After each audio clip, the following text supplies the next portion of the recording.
Welcome to the realm of magic and mystery, classic horror and sci-fi. You are now entering the House of the Unusual podcast with your hosts, Eddie and Joe. Welcome all you cool ghouls and friendly fiends to the House of the Unusual podcast.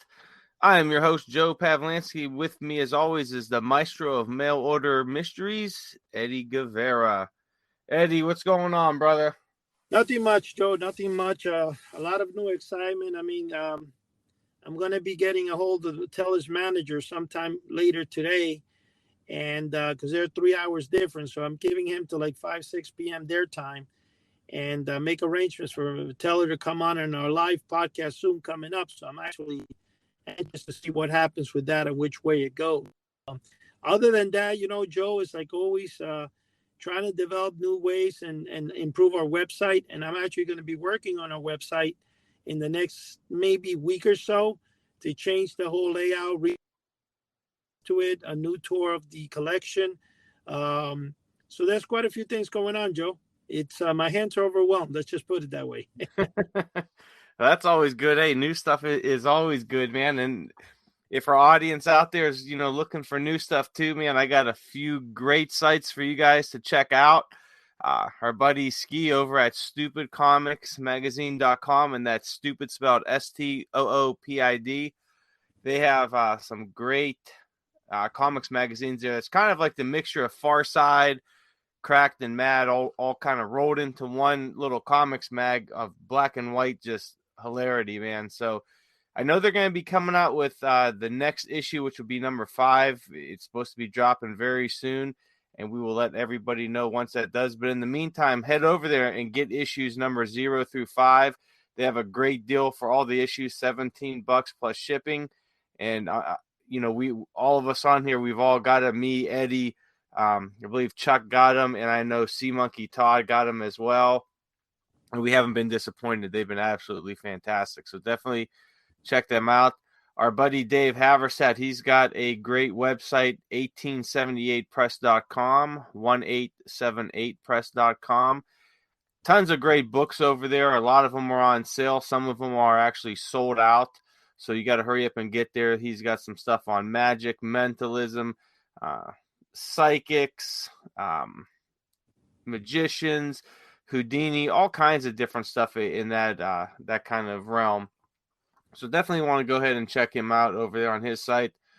Also, if you're looking for some Sea Monkey stuff or you want to spruce up your collection, head over to sea-monkeys.com. Our buddy Todd Mason will hook you up with some great stuff. They have a calendar out.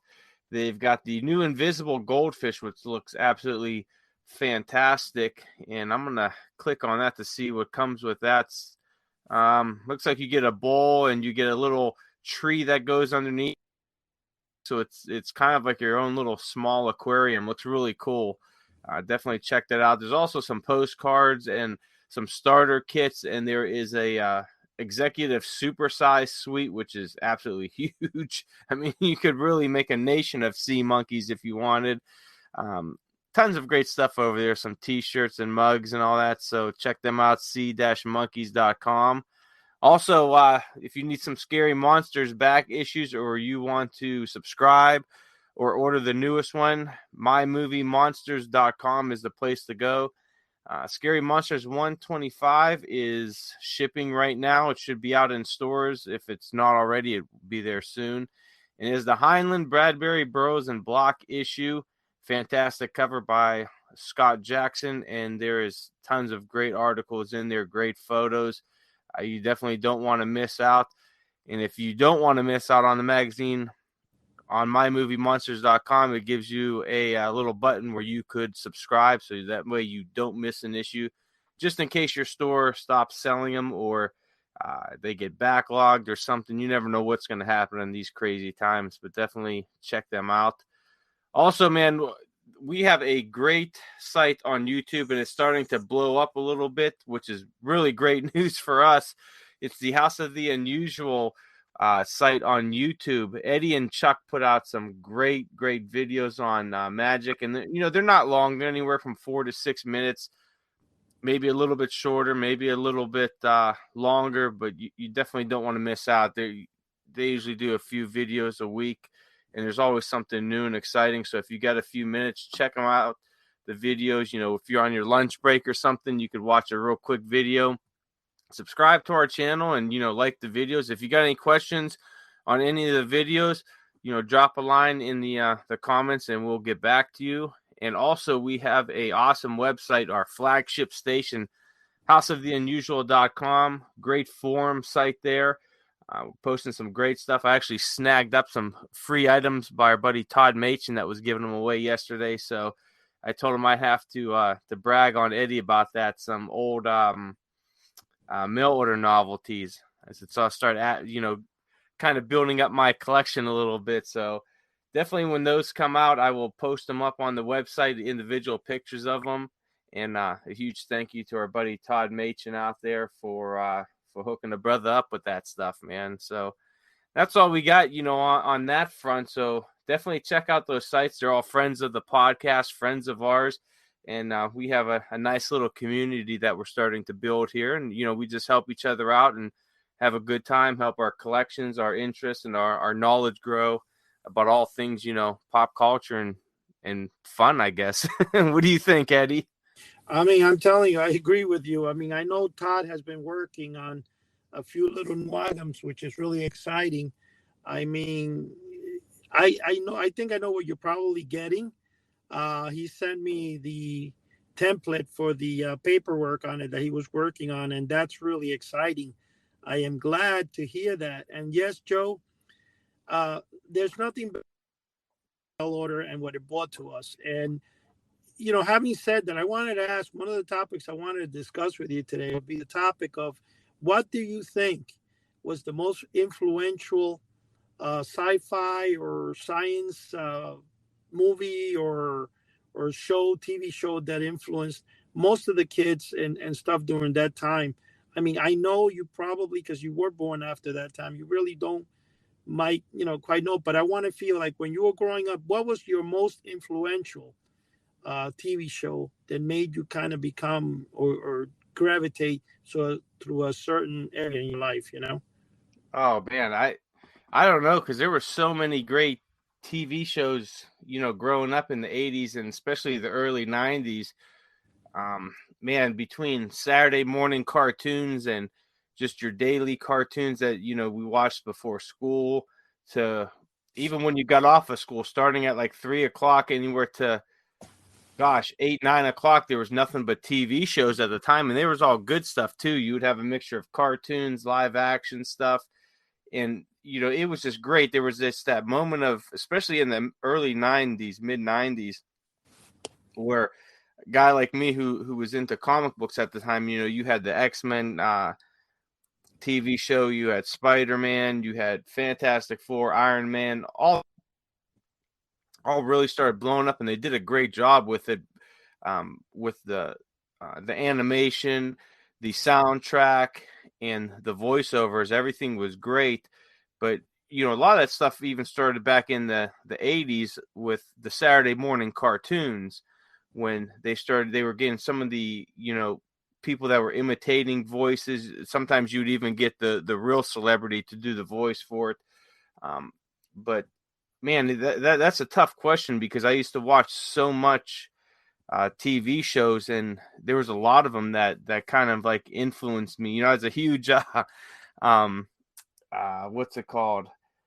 Married with Children fan. There was Fresh Prince of Bel-Air, Family Matters, Seinfeld, all those type of live action ones. And even, I remember Friday nights, when I was younger, you'd have TGIF. I can't remember what channel that was on, but they would play all these great shows on Friday nights. And then you also had, I think it came on later at night on Fridays, was the X-Files, which was, I mean, at the time it was a groundbreaking show. And, even still to this day, there's people that go back and watch it, and it's still, a great show and something that really jolts people's minds to get them to start thinking. And, a lot of people say that show is more fact than fantasy.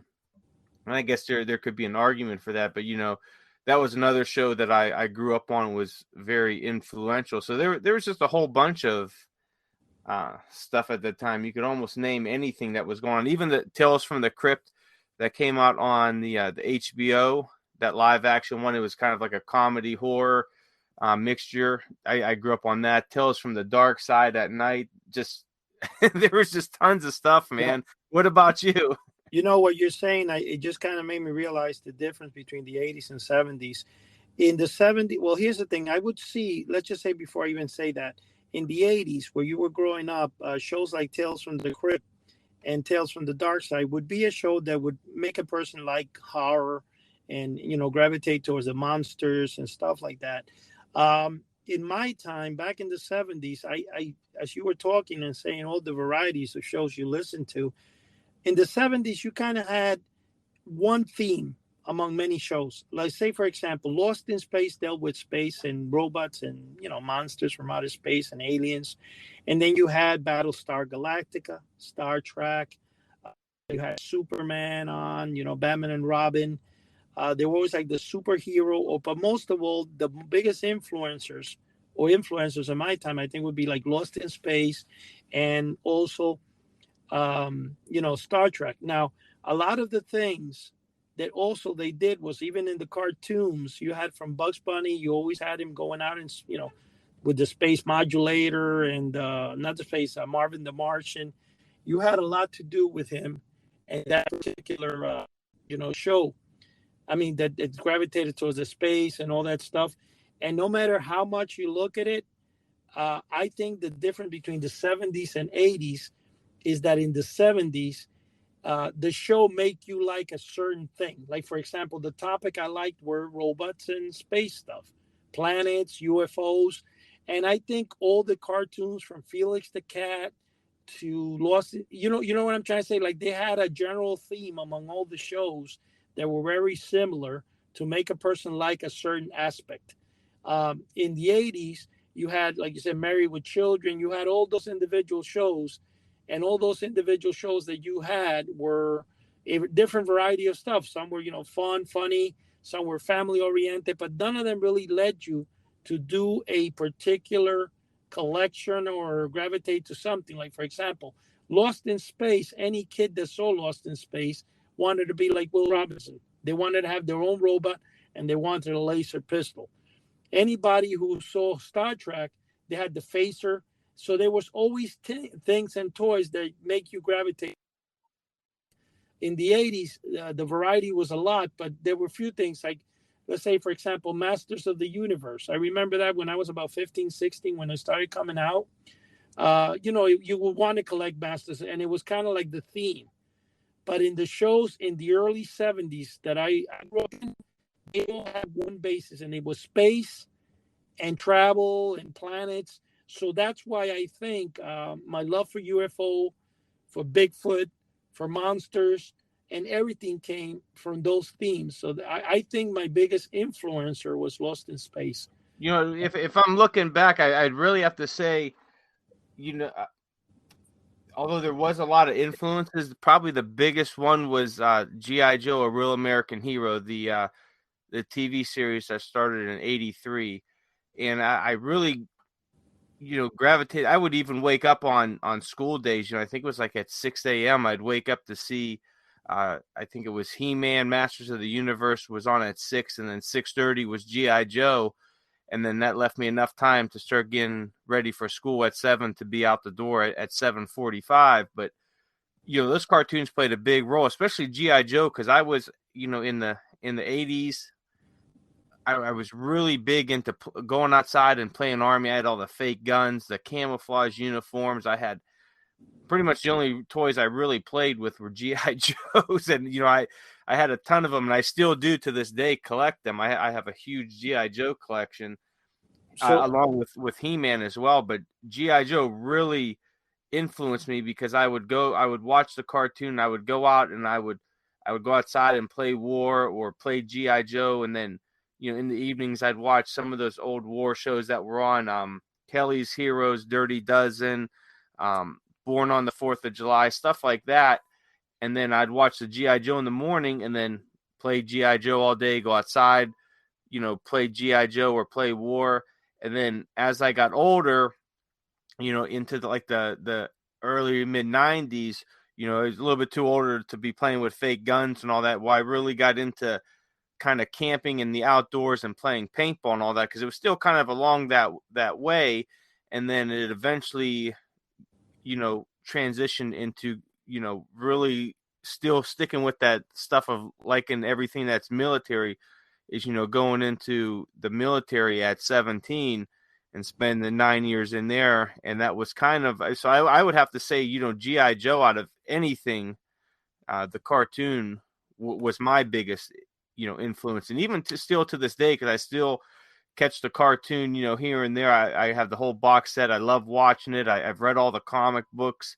I love the lore of it. The figures. I think Larry Hama at that time was way ahead of his time in what he was writing and what he was illustrating and all that. And in this thing that he developed, I'm not so much of a fan of the newer stuff he's doing with him, but that older stuff, it was absolutely gold. The stories are fantastic. The artwork was great.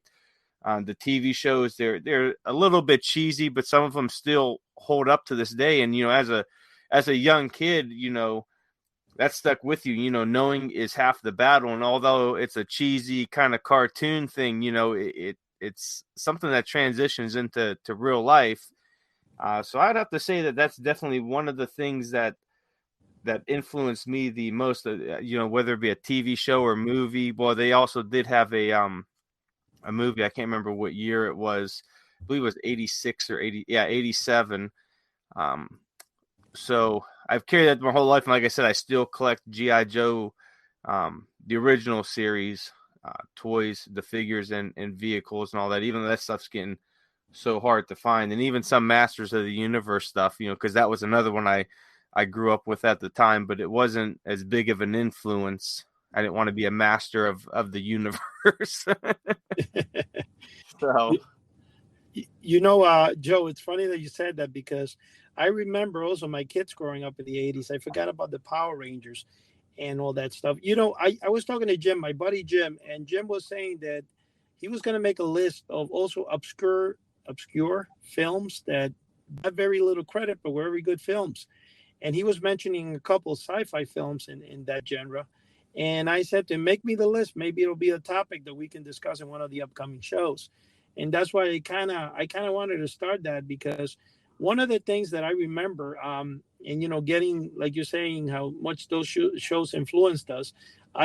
Where did you start getting influenced towards the liking of UFOs?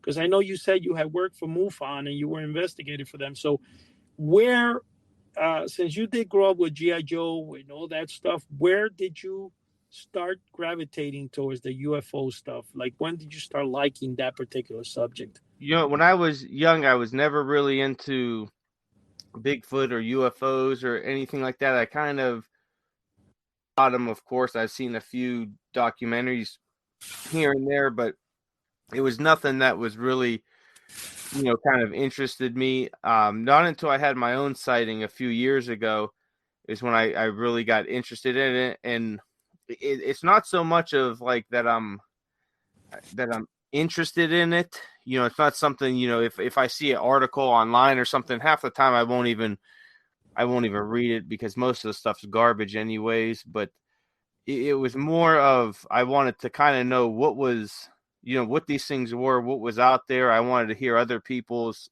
stories. So after I had my own sighting, that's when I got involved with MUFON, and I had a few more sightings. I was able to talk to people, investigate some cases, and they were interesting. Some of them, they weren't. But there's just so much disinformation, so much disingenuous people out there, and so much, just garbage that's in the UFO community, that it's really nothing that I kind of gravitate to anymore, or really did too much. I like reading a lot of like the older stuff from like the, say like the 40s and 50s, even the 60s, like newspaper clippings or like old stuff from Stanton Freeman, kind of like when the whole UFO thing was coming of age, I guess, where people were really looking into it. I guess, after Roswell or whatnot. But aside from that, it's not something that I really, get into, because like I said, there's too much out there. There's too much disinformation, disingenuous people.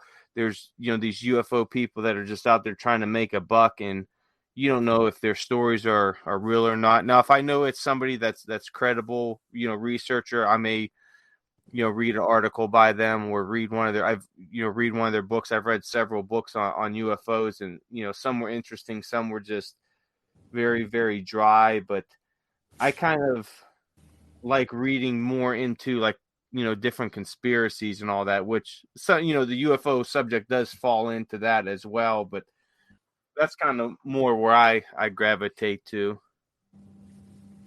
It's kind of funny that you're saying that, because I was just you were reminding me, actually, as we were talking now. Do you remember when we read an article a while back? I think it was probably a few episodes back, probably a couple of months ago, that we had mentioned that it came out in the Los Angeles Times or Los Angeles paper, whatever it was, that they had seen some guy with a jetpack 300. Oh, yeah, I remember that. Yeah. They actually came out. They found out what it was. It was actually a kite. And the funny thing about it is that I remember seeing that kite about a year and a half ago I saw it, I believe it was, what was the name of the show? On television or something. And then I looked it up on YouTube, and I wanted to purchase it. It's actually like a remote control kite, but it's shaped like Superman. And it would fly all around like Rocket Man or something. It was phenomenal. And I think that's what they saw flying, and the airplane pilot mistaking it for a jetpack. Because of course, they bought an investigation about, and to me, that sounds kind of, I'd have to call BS on that, because you have an airline pilot, he's going to know the difference between something that could be a guy with a rocket pack on, or a kite. See, it's stuff like that. That's like saying, "Oh, I seen a UFO," and then someone's like, "Oh, that was swamp gas, or that was a weather balloon." I got to find the link for you, Joe, because it actually is shaped like a man with a helmet on or something like that. No, it wasn't Superman. It was something that he was flying around. I said, I got to get that. It was like $430. It's about 6 foot and 6.5 feet tall. It's shaped like a man. It's not shaped like a kite at all. It has a propeller like between his legs in the bottom part or something. But yeah. if you were to see it, I could see what you're saying. But I can also see where it would be that, because the only I have with the jetpack is when the height it was flying in. We have jetpacks, but we know they fly a couple of 100 feet, but I don't know 3,000 feet in the air. You know what I'm saying? Yeah. And that's the only reason I was saying, that's kind of odd. With what I read dealing with that science principle of jetpacks, and in fact, I believe. I used to sell the instructions or the plans on how to build one years ago. You remember the story about the guy who purchased it from me? And after he purchased it from me, he goes, I want my money back. He goes, I can't build that. And I was like, well, it takes about $1 million to build. But I mean, I sold it to you for information purposes only. I didn't expect you to go and try to build one, But I guess there's everybody. You're always going to find a character out there, But Joe, I'm looking at the picture of, where they were talking about Jetpack Man of Los Angeles Airport solved that last, and I'm looking at some of those balloons, and yeah, maybe you could, but I don't know. That would be really hard. I would be hard pressed to be a pilot and not know the difference, but that's just what I think. I mean, it could be, you never know. Well, the thing about this, again, if you look at the aeronautics things and in any scientific paper and stuff, the thing is, for a person to be able to breathe at that height, it would be kind of very hard, even with I guess if you have apparatuses, of course, or a tank, but you're out there with a jetpack, and exactly what type of energy would that jetpack use? I mean, the one that the Army or Air Force, again, built back in the 40s or 50s, only gave you 30 seconds or 3 minutes of flight time. So you got to really wonder what type of, to be able to fly 3,000 feet in the air.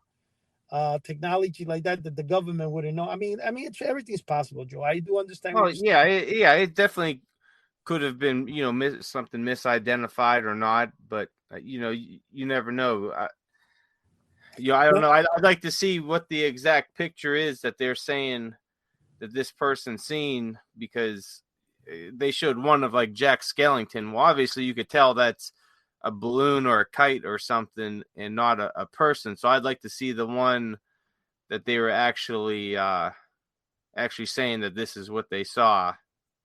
Yeah, well, the one you're looking at right now, this show a picture of it. I need to find the actual uh, site that I had, or I need to find not the site itself, but I need to find what article I had, because I remember I wanted to send away for it, and you had two options. You can get it for like $200, where you had to make it, and it was not an inflatable person or anything. It was actually made, I think, of styrofoam, and Whoop, what was that?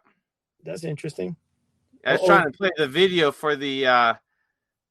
oh, I thought it was an alien. I thought for a second, I said, "Oh, Joe, I was trying to play the they're beaming video us." of the jetpack man, but I don't know. I don't know what the heck it went to. But the picture that they Joe, were kind of showing looked real blurry, so Joe, you couldn't really tell. I think what just happened, Joe, is you got contacted. You see, you're not supposed to be looking at top secret stuff like that. Yeah. I'm gonna see if I could pull it up on YouTube. Jetpack man of I know it. It was a very fascinating toy. yeah. I mean, I said when I saw that, I said I got to get this, man, because they were flying it and it will fly up and down, and it was beautiful, man. And it will go like a couple of 100 feet away, and so I can tell you this much: anybody who sees that in broad daylight is going to confuse it for a man, because it's shaped like a human, like it was really super cool. And I thought it was one of the greatest stories. This was about 3 or 4 years ago when I saw this toy. Again, I never did order it. I always thought about it. In fact, the other day I was thinking about it. I said, man, if I can find it, I'd like to get that. It would be fascinating to take, and play around stuff. But you know what, Joe? See, I'm watching the video, and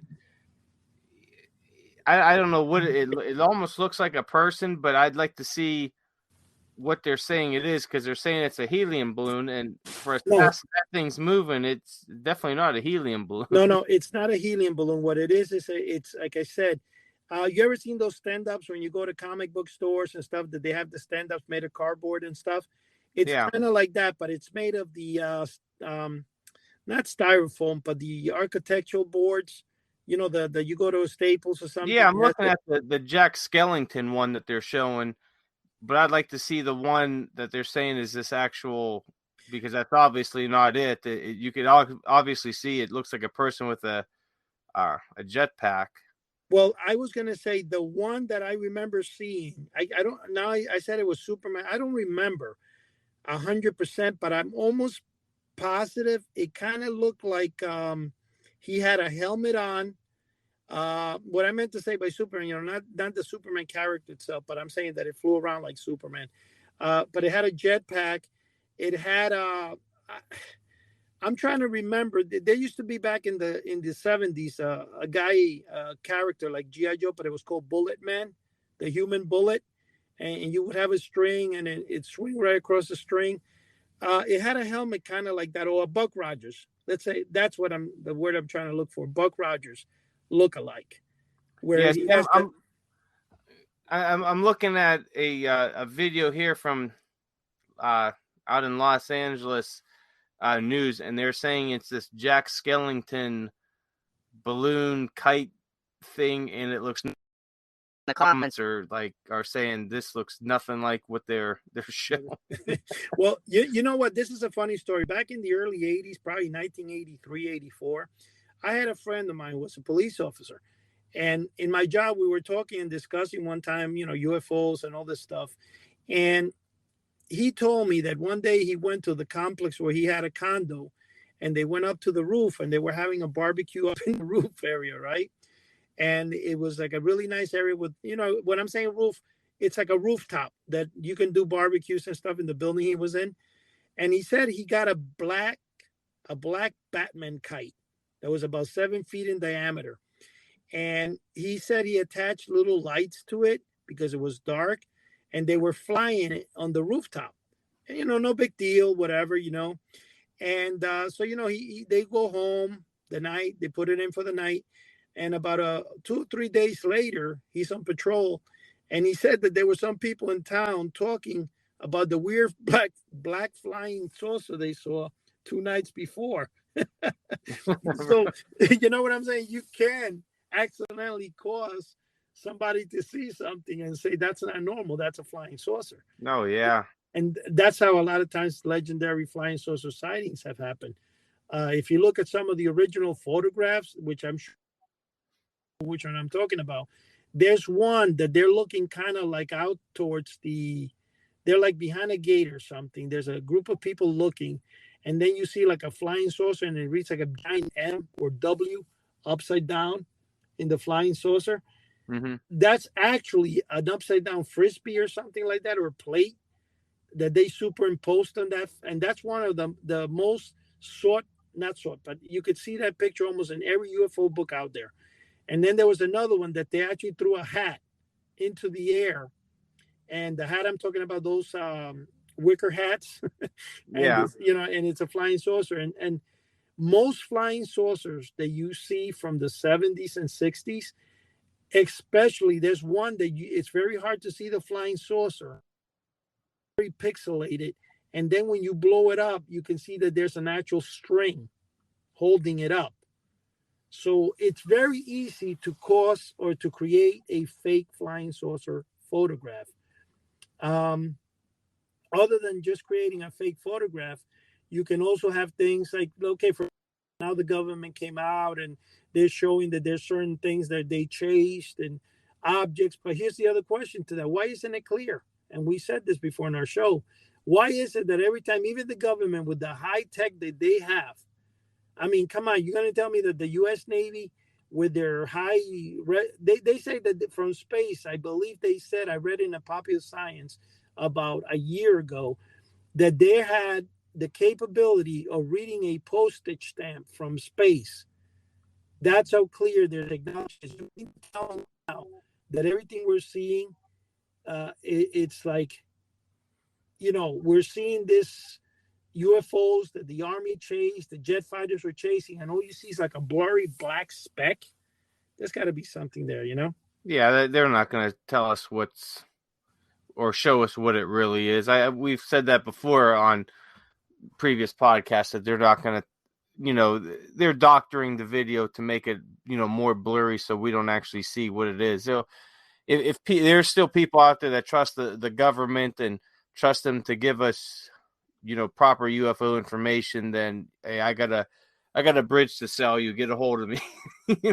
Is that well, I want to tell you, if that bridge you're selling is the Brooklyn one, I think Todd is interested, so let him know. Yeah, it's at the House of the Unusual site. Yeah, they're never gonna give us, and they're never gonna give us anything. We talked before, even before they were supposed to give us this UFO report and all that, we said it wasn't going to be anything. And, of course, it was a whole, nothing burger that everyone waited for. And, it was absolutely nothing. And we knew it was, anybody that's been, studying UFOs or interested in it for a while knows that they're not going to give us anything, give us anything good at least. Well, the idea is, I guess sometimes they use it to deviate people from what they're actually doing, because if you cause a UFO stir, everybody's going to be thinking UFO, and they're not going to look at black projects they're working on. That's one way. The other thing is I don't know the purpose behind, but I do know that by making pictures blurry like that and stuff, it gives so much abilities for people out there to create fake shots, because I've never seen in my entire life, whether from an individual taken or from a huge company or the Air Force, one single photograph that is clear enough to see a UFO. Now, if you remember, there was one called I think I have it somewhere, I don't know when I got it, but Jim, my buddy, got it for me, where it shows the Russians investigating a crashed UFO. And you could see the UFO in the distance and the Russian, soldiers going back and forth on it in black and white. Now, the interesting thing is when you look at the actual UFO, when you see the Russians standing next to it, it looks like the UFO is no bigger than 7 feet in diameter. So somehow they're trying to make it look like it's like maybe 20 feet in diameter. And that's what it's saying, like in the video, but if you see them walking up and down, you can see that the video was obviously faked sometime. I think the most intriguing UFO thing that we have is probably the bell. Because the bell has a lot to maybe more realistic stuff in it, that people would believe, or more scientific evidence that it was possible. But one thing I'm going to tell you, though, way back in the day, one of my favorite ads that I ran, it was probably the best ad I ever ran, was called Actual UFO Blueprints. And I ran that in Popular Science and Mechanics, and I got hundreds of orders for it. And I don't know if what probably generated the hundreds of orders was the free word, because it said actual UFO blueprints free with order, or the actual UFO blueprints. One of the two drew a big crowd, right? So what happened, I went to the public library in Newark, New Jersey, and they have a U.S. patents and copyrights office on that library where you can get copies and stuff.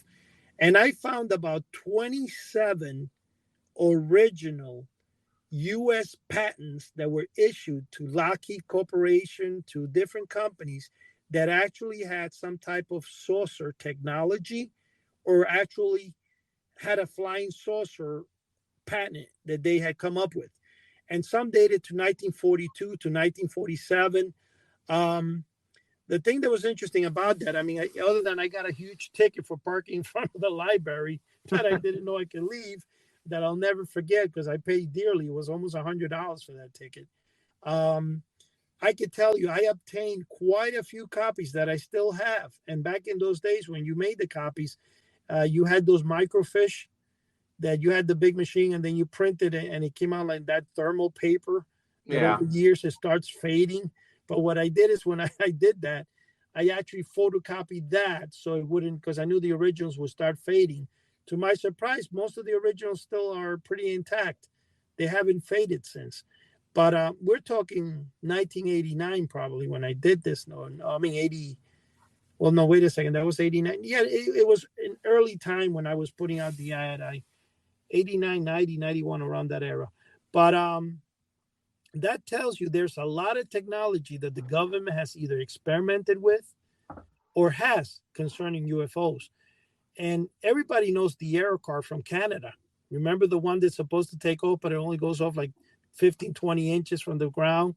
Yeah. It's shaped like a saucer. They spend millions on that. I think if the correct name for it, I think it's the Avo car, Avo, or some AVO or AVRO.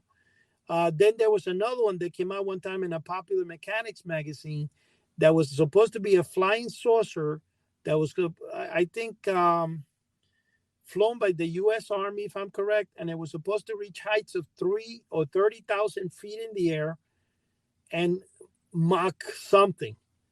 And you can see it's like a red flying saucer, and it shows it's a really beautiful looking saucer.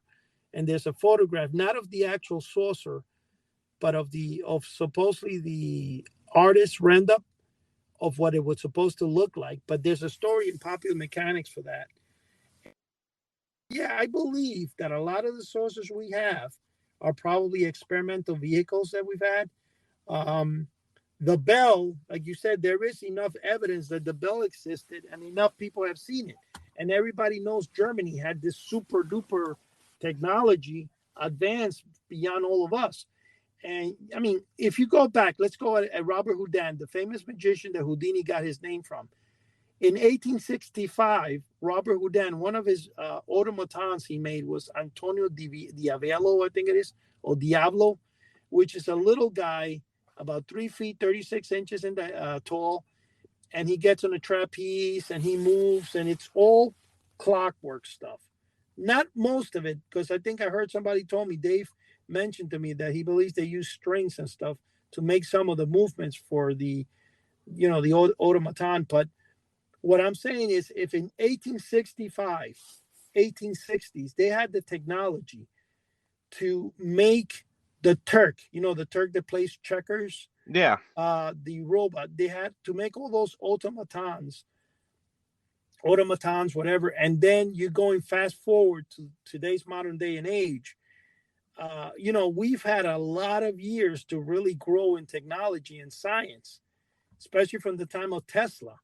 So I believe the government would have had the capability in the mid 40s or early 40s to build a flying saucer if they wanted to. That's what I think, because of the amount of stuff that they had. Now, I'm not saying a flying saucer that uses jet fuel, but I'm sure they could have built something that would hover.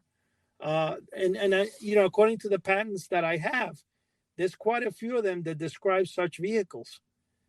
So the Bell, to me, I'm almost 100% sure it existed. What did the Germans do with it? Was it taken away by the United States government? Like when, how after Germany fell, we went over there and grabbed all their scientists and stuff. And when we grabbed the scientists in Japan that were so advanced, that's when Japan started making those robots, because most of the scientists and engineers that were building bombs started making robots. That's why the robots from the 1950s are so sought after, and they cost so much money because of how the precision they were made was, fantastic. It was like super great. It wasn't a cheap toy like they do today. So that's one of the things why I think that maybe either we took that technology and hid it somewhere, so in some hangar somewhere. I wouldn't be surprised that the United States has the original Bell. That's what I'm Yeah, trying they to probably do. I think they took a lot of those scientists from Operation Paperclip, and a lot of that. I think a lot of that paperwork came with them. On the UFOs and the Nazi Bell and the battle UFOs that they were making that were failed at that time, but they were still ahead of their time. I think they brought a lot of that paperwork over here, and I kind of think that's when we kind of had two different space agencies going on. The one that the public saw, JPL and NASA, and then you had the secret space program where all the black money went, and that's the stuff that we didn't see. And I think that's the one that's probably hundreds of years ahead of what's being shown to the public now for whatever reason. But well, there's an it's episode. definitely interesting to think about, what all could be out there that we don't Well, know about.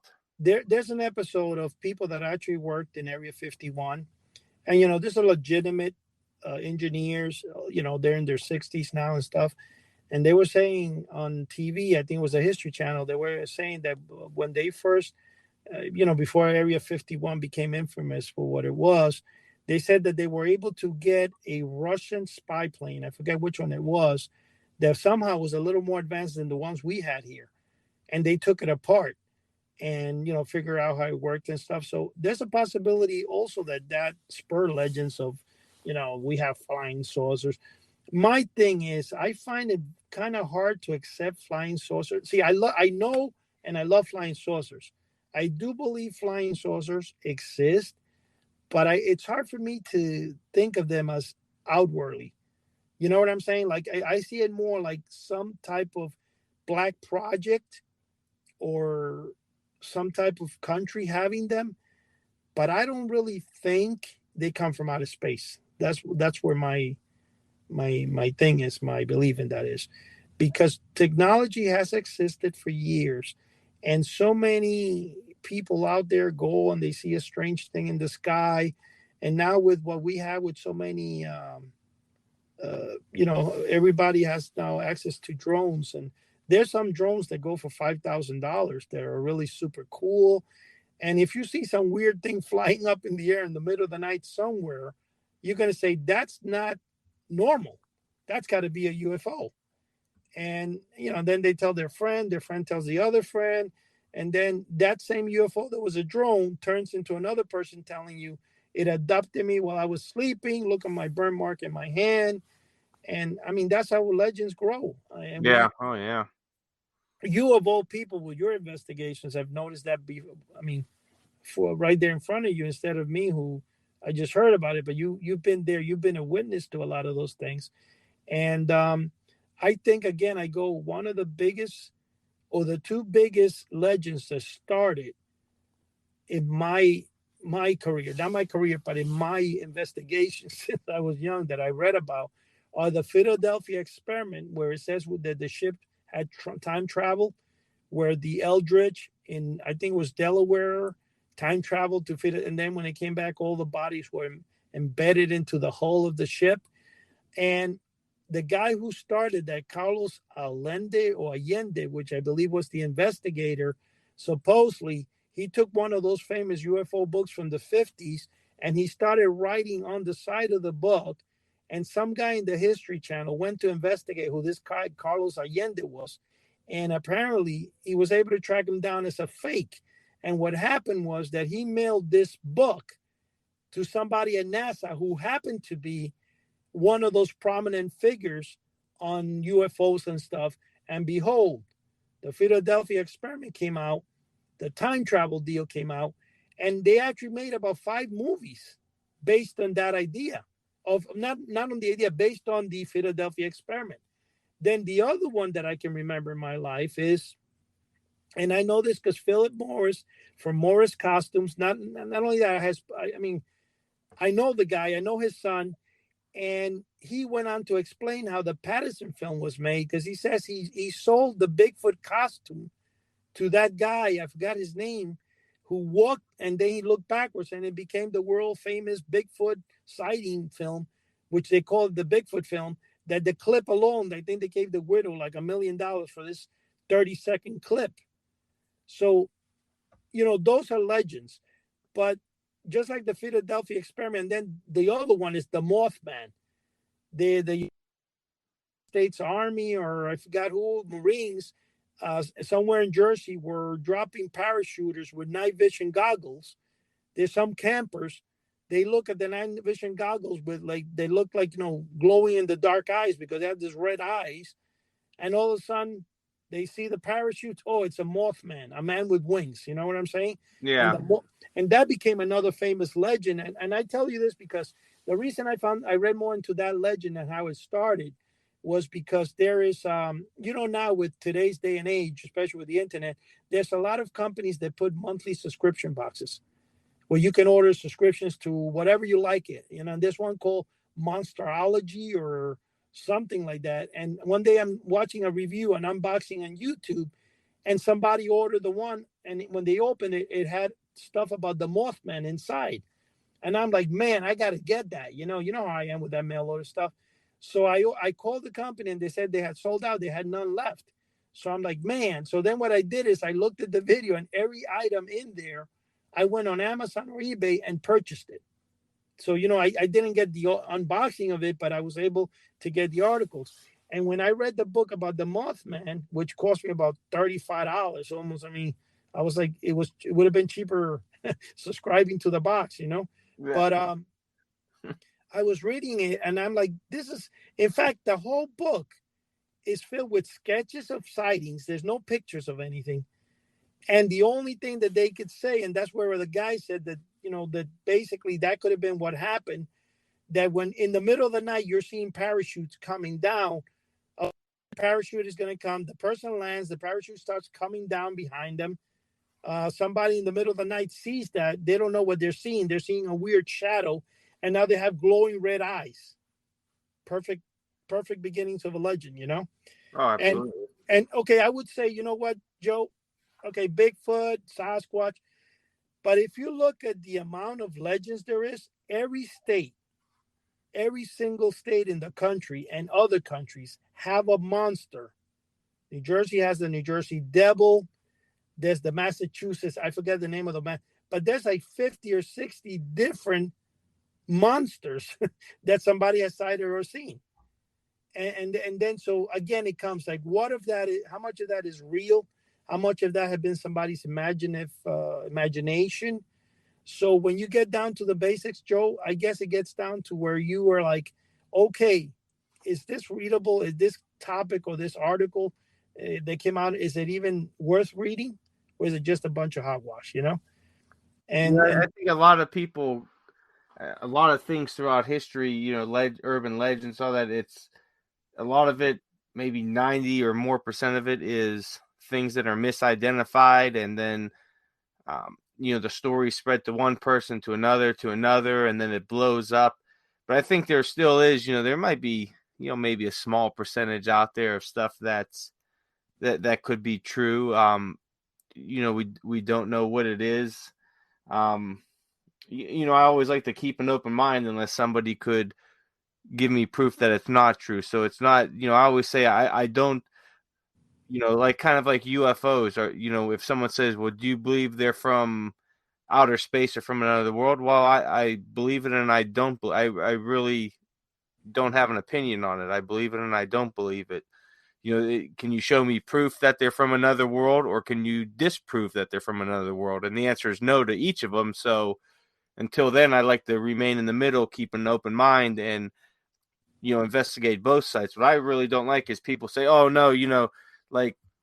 There's no such thing as a Jersey Devil. That just can't exist. Well, give me a reason. Give me proof why it can't exist. And people usually can't. They just say, well, because, monsters, don't exist. Well, give me proof that it's a monster. Nobody said it's it could be an unidentified animal or something. Give me proof of what it is. Or, when people say, oh, well, UFOs don't exist. Now, then I say, well, give me, what first I ask them, well, what's a UFO? Unidentified flying object. Well, that could be anything. I could throw something through the air, and if you can't identify it, it's a UFO. So if they say, oh, little green men from outer space, and this and that. Well, prove to me that they don't exist. Well, Joe, what's the new name that they use? They don't use UFOs anymore. They use now. What's the government using? Unidentified aerial phenomenon, UAP. UAPs, right? So now the only reason. And the only reason that they use that is because that they switched to it. Just the government switched to it is because they were getting so many Freedom of Information Act requests on UFOs, unidentified flying objects, that they changed it to UAP. That way, when those UFO requests would come in, they could deny them because or they could say there's no information on this because there's no UFOs. Well, if people knew that the government called them UAPs, then you would be able to get that information. That's the only reason they changed it. Well, I like the best thing is when you order those information, because there is a lot of people don't know that you can go on there's a site called the blackvault.com or blackvault.org or something, where you can just basically download almost every UFO Project Blue Book file, and you can just print that out of your computer, which is so funny. Oh yeah, he has stuff there. His last name's Greenwald that runs it. He's been running it for years, but yeah, you could find. But the thing is that it's sponsored by the government. The government actually put up the site. No, that's not. No, he gets a lot of Freedom of Information Act stuff. It's not a government site. Which is the government site? No, but there is a government site by the FBI that I remember reading about it in the paper and going to it for people that want it, or the CIA. There's a government site that you can get the actual paperwork from the government and download it to your computer, because I have it on my computer. I just don't remember. I don't know if it's CIA.com but there are, if you look it up, you can look it up on your computer right now, and you put Project Blue Book and stuff like that, and they come, because there are hundreds of pages of different things, and I'm like, what? But it was cool to have the site. But that tells you one thing, Joe. That's a good idea, the way they changed it. But I like, because the point I said about the site is anything you order, download from the site, you got like one sentence, half of the sentence is, and then the rest is all blacked out, Yeah, I would definitely, if you're somebody researching UFOs and all that, I'd definitely be wary of government sites, because a lot of it could be disinformation, especially if you're dealing with the CIA. It's probably disinformation. Look into reputable, sites that are non-governmental, and really, research what you're looking at. Because like I said, there's a lot of disinformation out there. There's a lot of people that are trying to, put out fake stuff just so they can make money. So you really have to, like I said, you really have to watch, stick with reputable people. And, if you're coming into it and you're someone that's new to UFOs and cryptids and conspiracies and all that, really research the people that you're looking into, and find out, who they are, what they're about, because there's someone, for a prime example is the guy out there. He was on Ancient Aliens, he was on Gaia TV and all that, was David Wilcox, and he's an absolute fraud, but he was portrayed as being someone for years that was in the know and knew all this stuff, and he's been outed the last few years as pretty much a hack just trying to make money, and a lot of people have come out against him and a few other people that he's connected with. But here's somebody that seemed like they were a knowledgeable person, had all this insider information, and maybe they did at the time, 10 years ago, 15 years ago, but now they're putting out a lot of baloney for money. So you really have to watch these people. There's some really good ones out there, like that do conspiracies and UFOs, kind of like Clyde Lewis and Ryan Gable.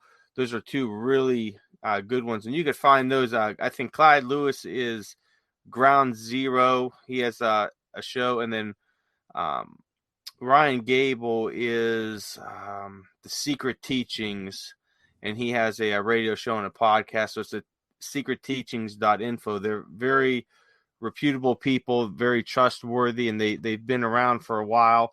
Then, especially if you're looking into UFOs, Richard Dolan's a very good researcher. Him and Jacques Vallée, those are two people that you really want to, find some books by and really kind of start there. If you're, just getting into it, or even if you've been in it for years, those are a few names, different places that you could start with. I would also, try out some different, podcasts on UFOs and all that, and see which ones you like. But, you also have to do your diligence. Yeah, your due diligence with those as well. And, it's all kind of like a big cat and mouse game. You're the cat, you're trying to catch the mouse, and there's all these obstacles in between, and you have to overcome them to find, your prize at the end. And there's tons of information and disinformation, and you have to make your way through it. And like anybody that's been researching it or into it for a long time, and that's just like with anything else, you're going to be fooled, here and there, but you got to recover and keep researching. Because like, even like us, if you look into old actors or old movies, there's a lot of like false information out there that's been, put down from one writer to another or one researcher to another without it ever being, looked at. And then you find out that it's false. So, exactly. It's tough. Exactly. Well, here's what I'm going to give. I'm going to give a couple of hints to people that do want to investigate unusual stuff, that like treasure. Well, the people that like treasure hunting, one of the things I did that I think a lot of people would enjoy is go on Amazon, wherever, and try to get one of those magnets that lifts about 600 pounds. They go for about $20-$30.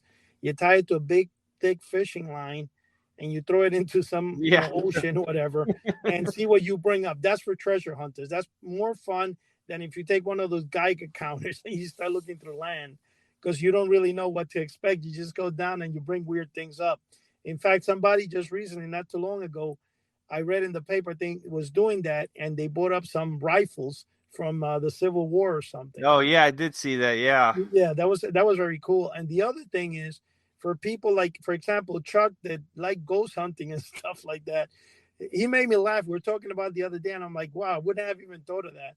And we were talking about night vision glasses, where you said some of them, of course, the Army ones, and they cost thousands of dollars. Well, there's some that go for $200-$300 that are legitimate night vision goggles, but you have to be careful because you can't look at it inside a light because it can hurt your eyes. It has to be pitch dark. And he goes, that'll be kind of cool to go in the cemetery with it. I would never have thought of that. Yeah. Well, hey, we got less than a minute to go, and this is a great conversation on, we started off with some TV shows and got into cryptids and all that. You never know where we're gonna go here. We're all over the place. Yeah, all over the place. But, that's how our conversations go, man. We don't, we've always said we don't really script anything, or, it's kind of like spur of the moment. like talking about. It's just a sit down conversation with us. So, Well, we'll catch us on your favorite platform every week, and we do come out every Thursday at midnight. The show's out, or sometimes Eddie will put it out even earlier if he could. But thank you for everyone out there that listens to us, that supports us. Give us a good review on your whatever platform you listen to us, and subscribe. And check out all the sites that I mentioned at the top of the show. And we'll see you guys next week. So good night. Take care. God bless. Good night.